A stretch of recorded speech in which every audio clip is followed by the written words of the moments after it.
flying display, as far as we know. Just explain a little bit more about that, if you would. That's right, the configuration of the airplane that you're seeing in front of you today is what it would typically be configured for an operational mission. And what that means is there's some sensitive equipment on board, housed appropriately, that would be used wherever the operational commanders request it to be. So the signals intelligence suite is in these superpods that are on the wings, and that listens, as you might, the eyes and ears, as you might be able to determine, and the eyes are on the nose of the airplane.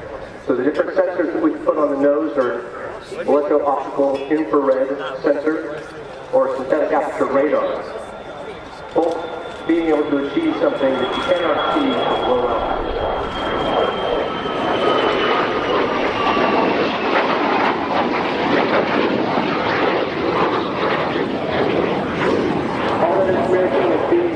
Passively selected or actively selected, then transmitted through the satellite dish that is on the back of the airplane. It goes into the satellite architecture down to a ground station where the information is processed. And that's what codenamed the senior span pod, isn't it? That's correct, the senior span. What about the nose? Because again, that can take different sensitives, can't it? That's right, it's typically the fail. So it truly is gliding. So we watch the aircraft coming past. I think it's worth reflecting, given our eyes in the sky scene, how the U-2's capability has evolved, even in relatively recent times. Because wet film used to be the order of the day. Was it 2022 or so that was retired? That's right. The optical bar camera is what that was called. It had actual film, several miles of film on a large reel, produced by Kodak. Yes. That was in the back of the airplane, and it was a purely optical sensor, passively operated.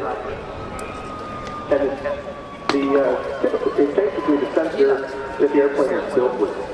And it was just recently retired, that particular sensor, but it's been replaced with far more high fidelity sensors as far as imagery and rotation developments as well. And we're talking real-time transmission optics commanded on the ground. That's absolutely right. Something the optical bar camera and wet film was capable of doing was taking the picture and processing it immediately and getting to down and pulling out sights.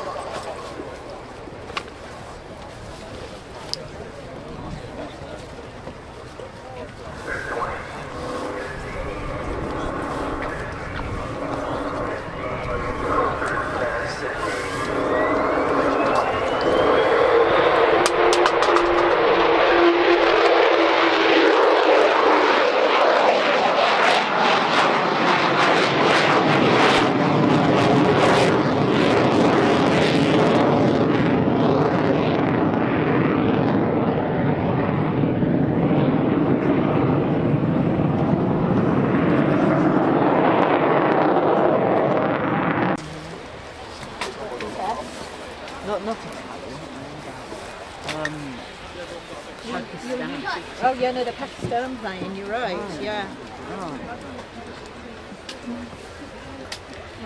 And then try to find the Dutch and then... One more thing to keep an eye out for, Ben, is the landing configuration of this airplane.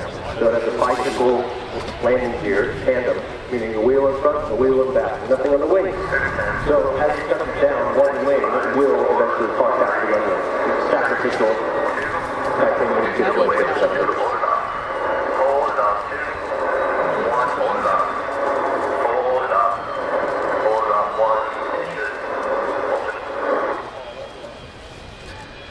Well there, a live U-2 landing takes you into the cabin of the Dodge Charger chase car, and what a spectacle that is, and what I would very much hope is what we will be able to see again in the future. With 70% of the aircraft